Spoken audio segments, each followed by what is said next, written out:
Let me tell you something that I have never said publicly before.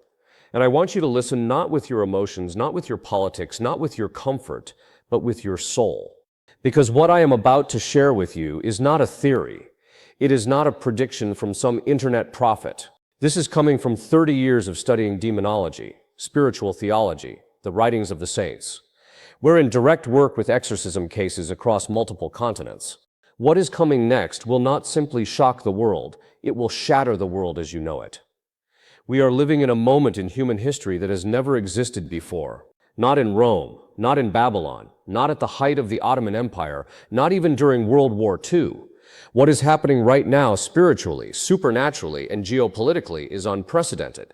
And the terrifying part, most people have no idea they are walking into the storm completely blindfolded. I have been a Catholic priest for over 3 decades. I have cast out demons. I have sat with people whose bodies were physically lifted off the ground. I have looked evil in the face. And I am telling you right now, what I am seeing in the spiritual realm in the last 2 years is unlike anything I have witnessed in my entire priesthood. The activity has increased. The attacks are more aggressive, the deception is more sophisticated, and the target is you, your family, your children, your faith, your sanity. So buckle in. This is not a comfortable talk, but it is a necessary one because the truth, no matter how terrifying, is always better than a beautiful lie. Let us begin. I want to start with something that most people in the church are afraid to say out loud.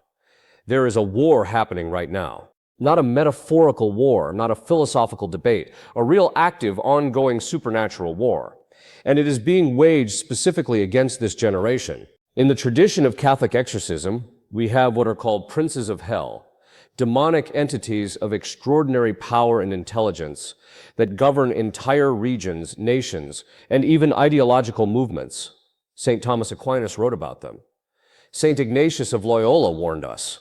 And the great exorcists of the 20th century, Father Malachi Martin, Father Gabriel Amor, they spent their lives screaming from the rooftops that these entities were active and ascendant. But what I am seeing now is different. In the past, demonic activity was largely contained. It required invitation, specific acts of mortal sin, occult practice, or deliberate rejection of God. The ordinary faithful person living a sacramental life was largely insulated. That is no longer the case. Why? Because of what I call the spiritual vacuum effect. When you remove God from a culture systematically, from schools, from government, from entertainment, from family life, you do not create a neutral space. You create a vacuum. And nature, both physical and supernatural, abhors a vacuum. Something fills it. And what fills it is not benign. For I have done exorcisms on people who had never visited a psychic, never played with a Ouija board, never explicitly invited anything, but they had spent years consuming pornography, years watching violent and occult entertainment, years living in mortal sin without confession. And the entity that had taken root in their life, it came in through the back door, through the cracks that sin creates in a soul. Now multiply that by an entire civilization, an entire Western world that has spent the last 60 years systematically dismantling every spiritual protection that Christian civilization put in place over 2,000 years. The prayers, the sacraments, the feast days, the fasting, the Sunday Mass, the family rosary, the domestic church, all of it gone, or gutted, or turned into entertainment. What we have now is an entire generation of people walking around with wide open spiritual doors and no idea that anything is wrong.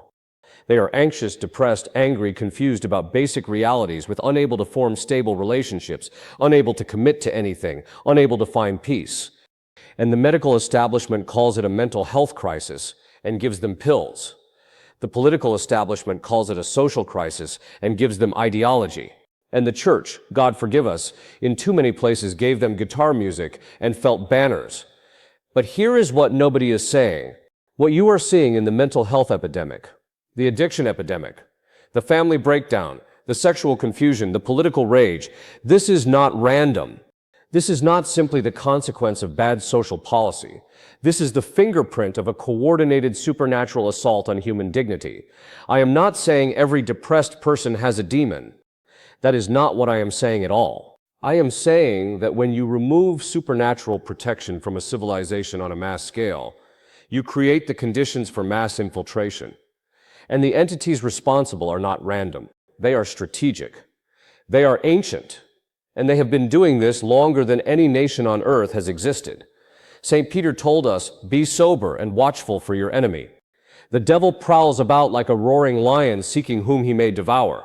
That word prowls is important. A lion that prowls is not attacking randomly. It is studying, waiting, selecting the most vulnerable moment. And the most vulnerable moment in modern Western civilization is right now, because right now we have the lowest rates of sacramental practice in the history of Christianity. Right now we have the highest rates of occult practice, astrology, tarot, witchcraft in recorded history. Right now we have technology that can deliver demonic content directly into the minds of children 24 hours a day. And right now we have an institutional church that in too many places has forgotten how to fight. This is the foundation of everything I am going to tell you in the rest of this talk. Understand this and everything else will make sense. Ignore this and nothing else will. I want to talk about prophecy, not the internet prophecy, not the YouTube prophecy, not the lions from people who have never been evaluated by a qualified theologian. I am talking about the approved, examined, centuries-old prophetic tradition of the Catholic Church and what it uniformly says about the period of time we are now entering. Let me be clear about something first. A Catholic is not required to believe in private revelation, even approved private revelation. Our faith rests on Scripture and tradition as interpreted by the magisterium. Private revelation adds nothing to the deposit of faith. However, and this is critical, the Church does not approve private revelation as decoration. When the Church gives approval, it is saying this is worthy of belief. This is consistent with faith and morals. This is something the faithful should take seriously. With that said, let me tell you what the approved mystics say, because the convergence is extraordinary.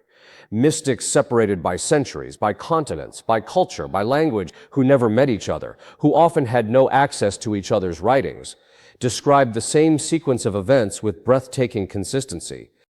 First, a period of spiritual blindness and moral corruption that would infect even the clergy and hierarchy of the church. We are in this. I do not need to describe it. Second, a crisis of authority within the church itself. Confusion about doctrine, division between bishops, the faithful scattered and disoriented. Anna Katina Emmer saw this in the 19th century. She described a strange church being built alongside the true church. Padre Pio wept over what he saw coming for the papacy. Father Malachi Martin spent his last years warning that what was happening in Rome was unlike anything in church history. In the great Marian apparitions, Fatima above all said explicitly that the crisis would come from within. Third, a geopolitical convulsion of global proportions. Wars, economic collapse, natural disasters of unusual frequency and intensity, social breakdown. The mystics did not use the word globalism because they did not have that word, but they described its collapse.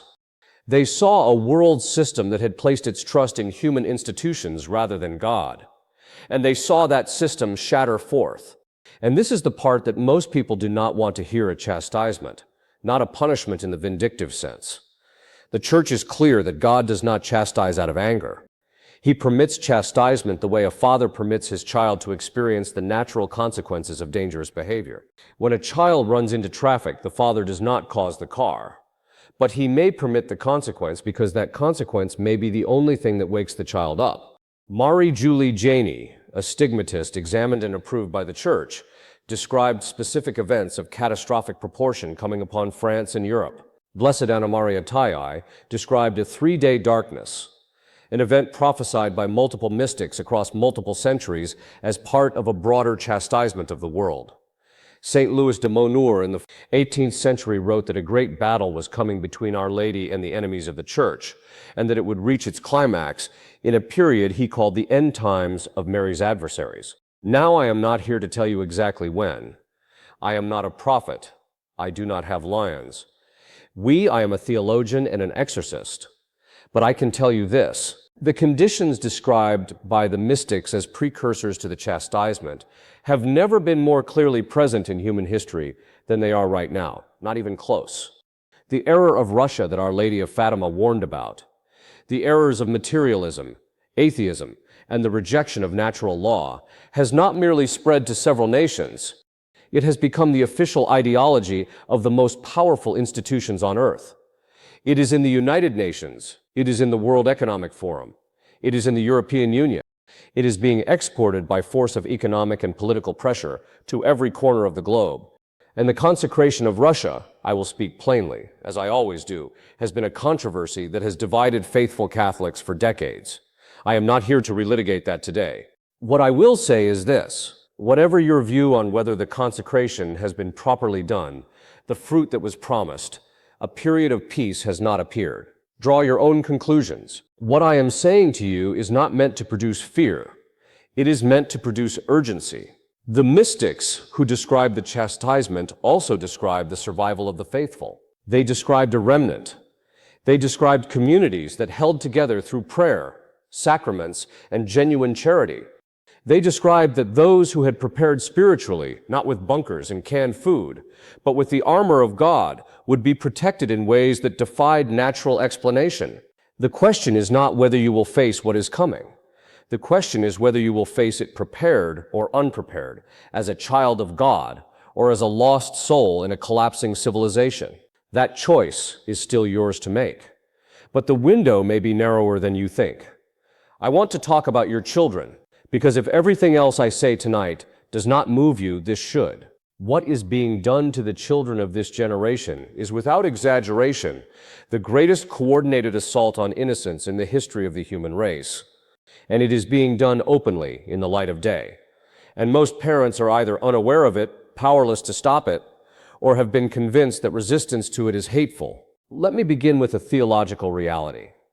In Catholic tradition rooted in Scripture, confirmed by the consistent teaching of the Church across 20 centuries, the family is not a social construct. It is not a political arrangement. It is a sacred institution established by God at creation, elevated to the dignity of a sacrament by Jesus Christ, and specifically designed to be the primary school of virtue, the domestic church, and the fundamental unit of society. You cannot destroy the family without destroying civilization. It is not possible. They are the same thing. Every demonic strategy I've ever studied in the ancient texts were in the confessions of demons during exorcism, in the writings of the enemies of Christianity going back centuries, has always had the same target. The family, specifically, the father, the mother, and the child. Destroy fatherhood and you destroy authority, protection, and the image of God the Father. Destroy motherhood and you destroy nurture, sacrifice, and the image of Our Lady. Confuse the child about their identity and their nature, and you destroy the next generation before it can even form. Now look at what has happened the last 60 years. I am not making a political argument. I am making an observation. In 1960, the illegitimacy rate in the United States was approximately 5%. Today, it is over 40%. In some communities, it exceeds 80%. Fatherlessness is the single greatest predictor of virtually every social pathology. Crime, addiction, poverty, mental illness, incarceration. Well, every serious sociologist knows this. It is not contested data. What happened? Did fathers spontaneously decide to abandon their children? Did women spontaneously decide they did not need husbands? No. There was a sustained ideologically driven campaign in the academy, in entertainment, in government policy, to convince men that fatherhood was oppression, and to convince women that motherhood was imprisonment, and it worked with devastating efficiency. But that was phase one. Phase two is what we are living through now. Phase two is the direct targeting of children's identity. I will not belabor this point, because you know what I am talking about. What I will say as a theologian and as someone who has worked extensively with cases of spiritual affliction in young people, is this the confusion being deliberately introduced into children about the most basic realities of their existence? What they are, whether they are boys or girls, what their bodies mean, what love is. This is not a mistake. It is not well-intentioned but misguided progressivism. This is the deliberate destruction of the IMO day in a child. When you tell a child that their body is a mistake, when you tell a child that their natural biological reality is an oppression to be overcome, when you chemically and surgically alter a child's God-given nature before they have the cognitive capacity to understand what is being done to them, you are not liberating that child. You are destroying them. And the entities that inspire this agenda know exactly what they are doing. I have sat with young people 17, 18, 19 years old who went through what the culture is now calling gender transition. And they came to me not because they felt free. They came to me because they felt like something had been stolen from them, something irreplaceable. And in the confessional and in spiritual direction, what I consistently found was not just psychological damage, though that was very real, but genuine spiritual attack. Entities that had attached themselves to these young people during years of ideological grooming, years of pornography consumption, years of digital isolation. The body had been mutilated. But what was really being destroyed was the soul decurrence. I am speaking to you directly now. You cannot outsource the spiritual formation of your children. You cannot trust the school system. You cannot trust the entertainment industry. You cannot, and I say this with pastoral charity, you cannot even fully trust every institution in the church right now. You are the primary educators of your children. That is not a suggestion. It is your baptismal obligation. And if you are not actively, deliberately, consistently forming your children in the truth about God, about their nature, about what they were created for, then the culture will form them. And the culture is forming them for hell. Get them off the screens. Get them to Mass. Get them to confession. Pray the rosary as a family. Read the lives of the saints. Have dinner together. Speak to them about God, not as an abstraction, not as a Sunday obligation, as the most real, most important, most present reality in their lives. Because the storm is coming, and the only children who will survive it spiritually are the ones whose roots go deep enough.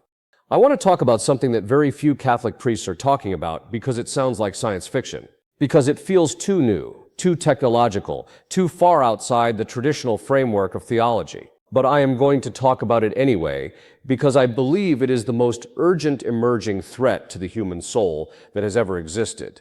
Artificial intelligence, transhumanism, the deliberate merger of human consciousness with digital and biological technology, and what the book of Revelation describes as the mark of the beast.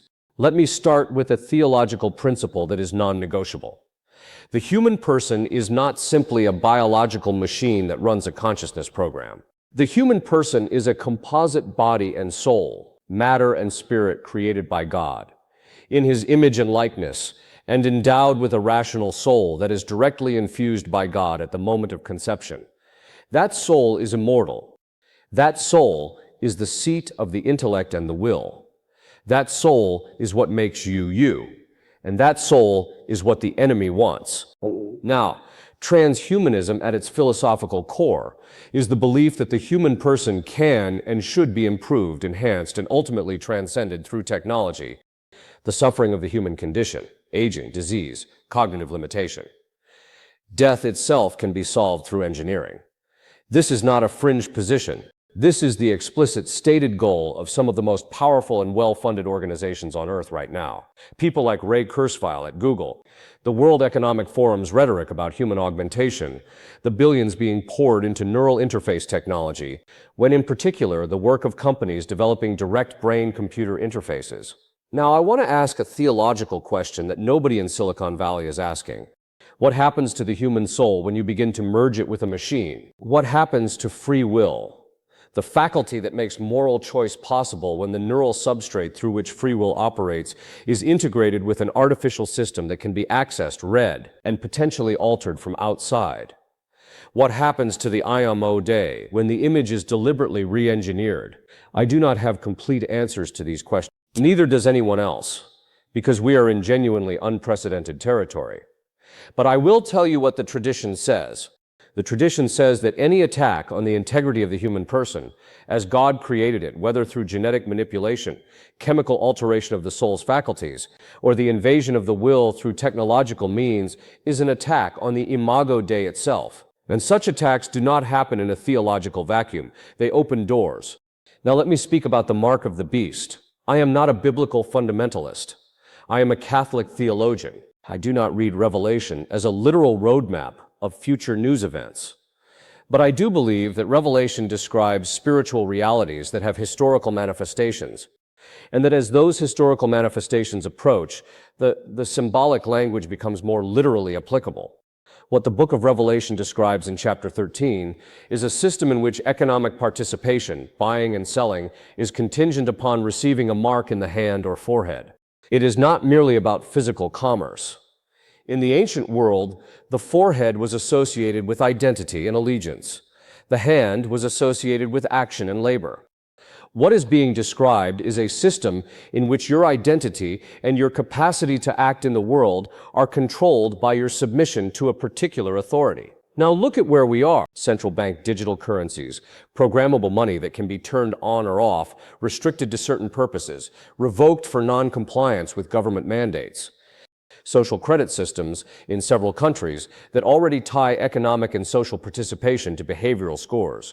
Biometric identification systems, proposals for digital identity infrastructure that would make anonymous economic activity impossible, and now brain-computer interfaces that could, in theory, read not just your actions, but your intentions.